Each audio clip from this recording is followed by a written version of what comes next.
तुमने सुना अली, ये लोग कहते हैं कि नाजी किसी से हुक्म भी लेता अपनी मनवाता है। सलाहुद्दीन ने कहा, हाँ, मैंने सुन लिया है।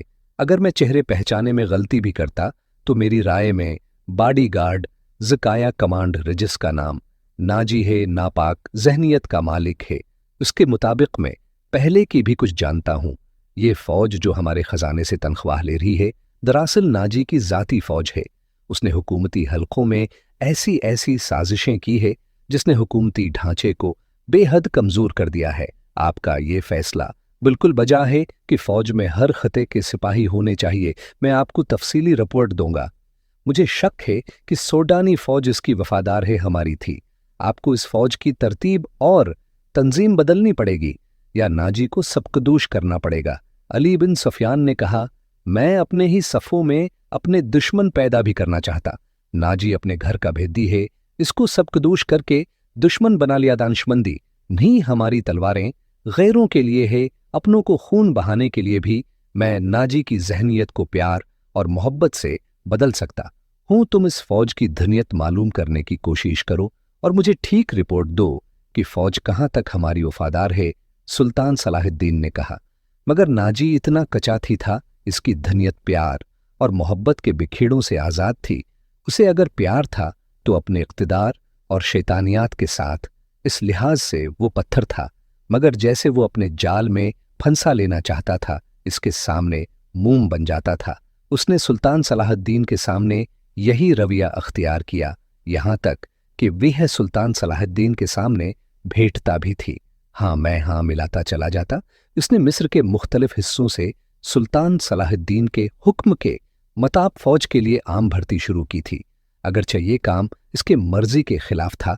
दिन गुजरते गए, सुल्तान सलाहुद्दीन उसे कुछ कुछ पसंद करने लगा था। नाजी ने सुल्तान सलाहुद्दीन को यकीन दिलाया था कि सोडानी फौज इसके हुक्म की मंतजर है और यह कौम की तवक्कुआत पर पूरा उतरे कि नाजी 2-3 बार सुल्तान सलाहुद्दीन को कह चुका था कि सोडानी फौज बॉडी गार्ड्स की तरफ से इसे दावत देना चाहता है और फौज इसके एजाज में जश्न मनाने को बेताब है।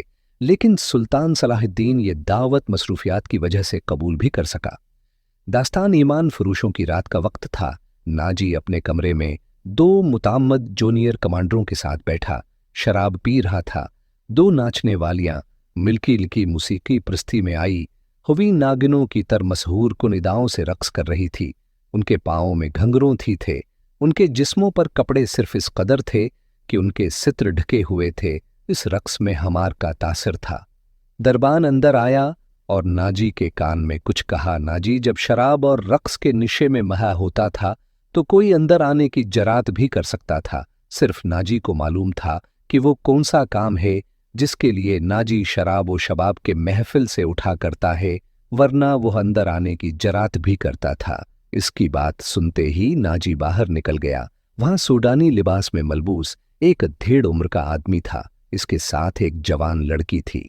नाजी को देखकर वो उठी। नाजी उसके चेहरे की दिलकशी और कद काठ देख कर ठटक गया। वो औरतों का शिकारी था। इसे औरतें सिर्फ अय्याशी के लिए दरकार ही थी।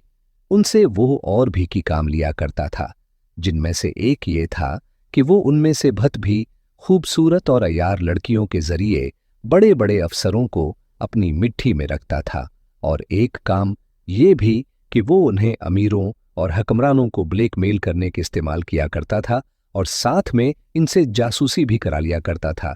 जिस तरह कसाब जानवर को देखकर बताता है कि इसका गोश्त कितना है, इस तरह नाजी भी लड़की को देखकर बताता कि यह लड़की किस काम के लिए। मौजों से लड़कियों के व्यापारी और बर्दा फरोश अक्सर माल नाजी के पास भी लाया करते थे। ये आदमी भी ऐसे भी व्यापारियों में से भी लगता था। लड़की के मुताबिक उसने बताया कि लड़की तजर्बाकार से नाच भी सकती है और पत्थर को जबान के मीठेपन की वजह से पानी में तब्दील भी कर सकती है। नाजी ने उसका तफसीली इंटरव्यू लिया। वो इस फन का माहिर था। उसने राय कायम की कि जिस काम के लिए वो इस लड़की को तैयार कर रहा है, थोड़े से डिंग के बाद ये लड़की इस काम के लिए मौजूद होगी। व्यापारी कीमत वसूल कर कि चला गया। नाजी इस लड़की को अपने कमरे में लेकर चला गया, जहां इसके साथी रक्स और शराब से दिल बहला रहे थे। उसने लड़की को नचाने के लिए कहा, और जब लड़की ने अपना चिगहा उतार कर अपने जिस्म को 2 बल दिए तो नाजी और इसके साथी तड़प उठे। पहले नचाने वालियों के रंग पहले पड़ गए क्योंकि उनकी कीमत कम होगी थी। नाजी ने उस वक्त महफिल बर्खास्त कर दी और लड़की को पास बैठाकर सबको बाहर निकाल दिया। लड़की से नाम पूछा तो उसने ज़कवी बताया।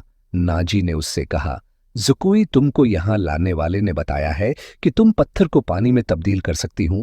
मैं तुम्हारा ये कमाल देखना चाहता हूं, दूंगा। नाजी ने कहा, वो पत्थर कौन है? ज़कुई ने सवाल किया। हाल अगर तुम हो उसको पानी में तब्दील कर दो तो मैं उसके वजन जितना सोना तुम्हारे कदमों में रख नया अमीर मिस्र।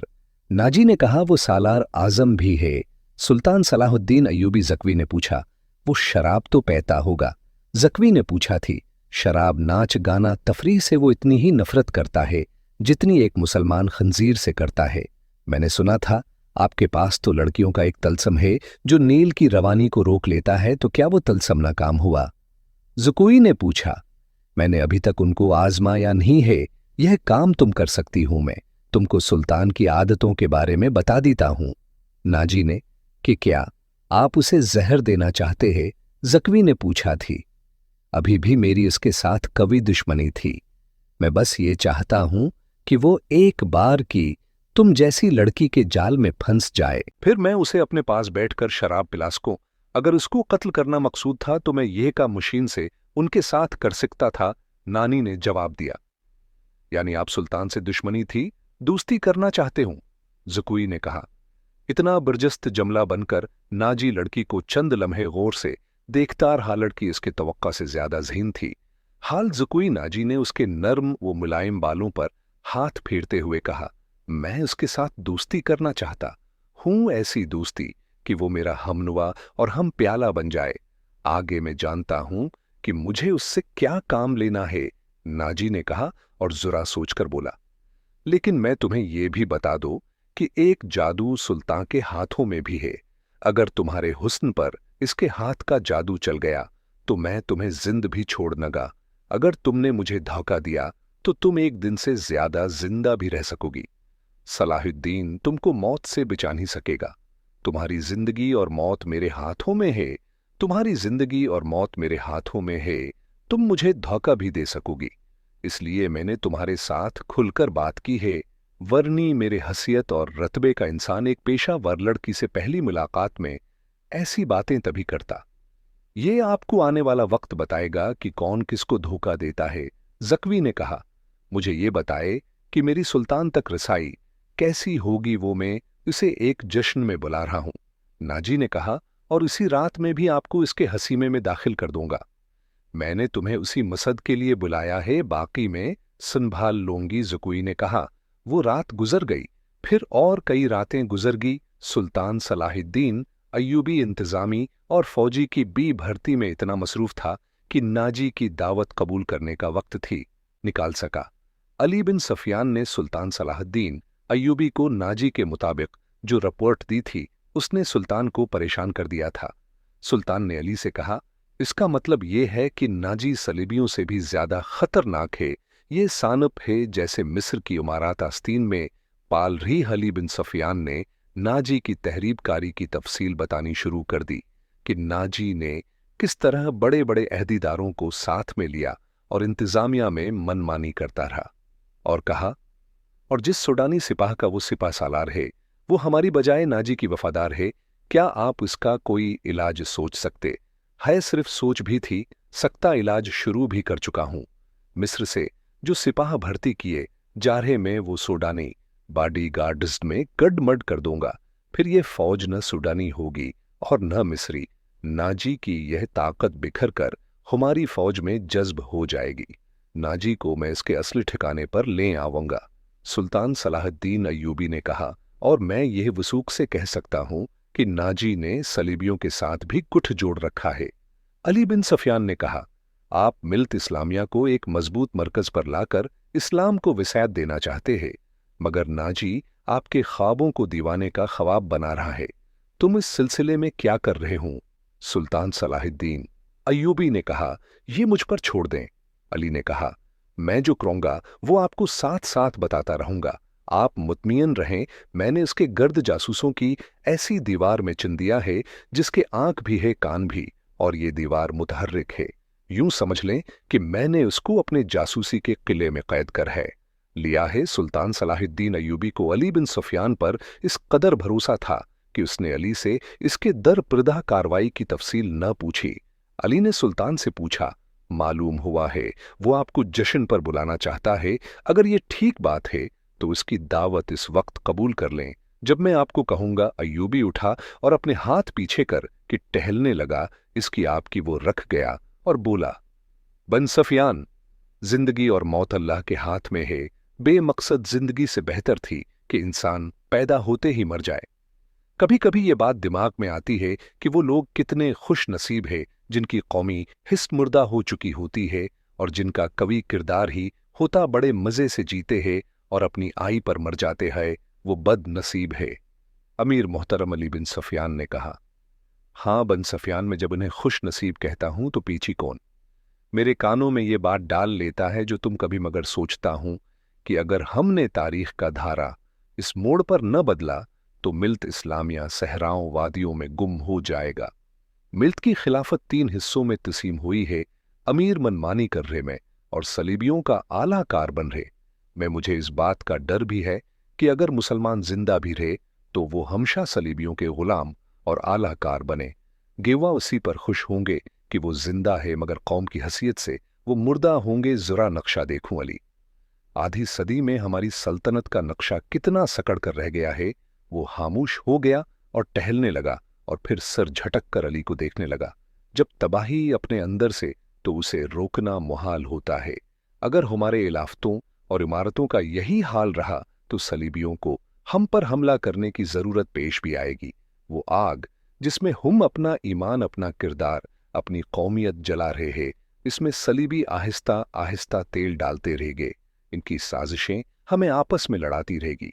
मैं शायद अपना इज़्म पूरा न कर सकूं, मैं शायद सलीबियों से शिकस्त भी खा जाऊं, लेकिन मैं कौम के नाम एक वसीयत छोड़ना चाहता हूं। वो ये है कि किसी गैर मुस्लिम पर भी भरोसीथी करना, इनके खिलाफ लड़ना है तो लड़कर मर जाना। किसी गैर मुस्लिम के साथ कोई समझौता, कोई मुआहदा न करना। आपका लहजा बता रहा है कि जैसे आप अपने इज़्म से मायूस हो गए हैं। अली बिन सफियान ने कहा, मायूस था, जज्बाती। अली, मेरा एक हुक्म, मुतालका शाबा तक पंचाव भर्ती तेज कर दो और कोशिश करो कि फौज के लिए ऐसे आदमी ज्यादा से ज्यादा भर्ती करो जिनको जंग व जदल का पहले से तजर्बा हो। हमारे पास इतनी लंबी तरबियत का वक्त नहीं। भर्ती होने वालों के लिए मुसलमान हो नालाजमी करार दो और तुम अपने लिए जहन नशीन कर लो कि ऐसे जासूसों को दस्त तैयार करो जो दुश्मन के इलाके में जाकर जासूसी भी करें और शबजोन भी मारे। ये जानबाजों का दस्ता होगा। इन्हें खुसूसी तरबियत दो। इनमें ये सिफात पैदा करो कि वो ऊंट की तरह सहरा में ज्यादा से ज्यादा इरसा प्यास बर्दाश्त कर सके। इनकी नजर में अकाब की तरह तेज हूं, उनमें सहराई लोमड़ी की मुकारी हूं और वो दुश्मन पर चीते की तरह झपटने की महारत ताकत के मालिक हूं। इनमें शराब और शेष की आदत न हो और औरत के लिए वो बर्फ की तरह बह हूं। भर्ती तेज कराद वो अली सफियान।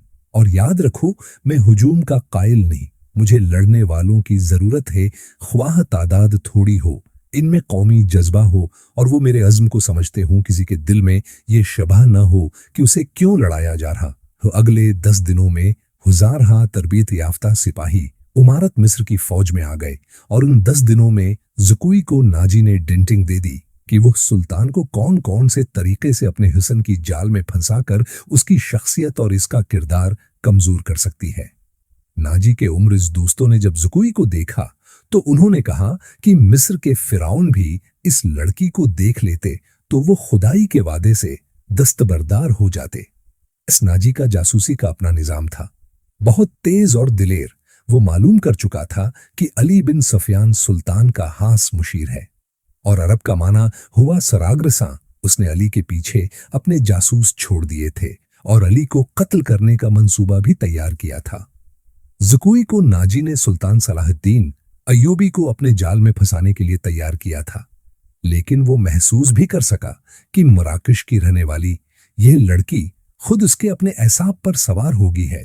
वो सिर्फ शक्ल व सूरत की दलक्ष्णी थी। इसकी बातों में ऐसा जादू है था कि नाजी इसको अपने पास बैठाकर बातें भी क्या करता था। उसने 2 नाचने गाने वालियों से नगा में फेर ली, जो इसकी मंजूर नजर थी। 3-4 रातों से नाजी ने इन लड़कियों को अपने कमरे में बुलाया भी नहीं था। नाजी सोने के अंडे देने वाली मर्गी थी, जो उनके आगोश से ज़ुकुई की आगोश में चली गई थी।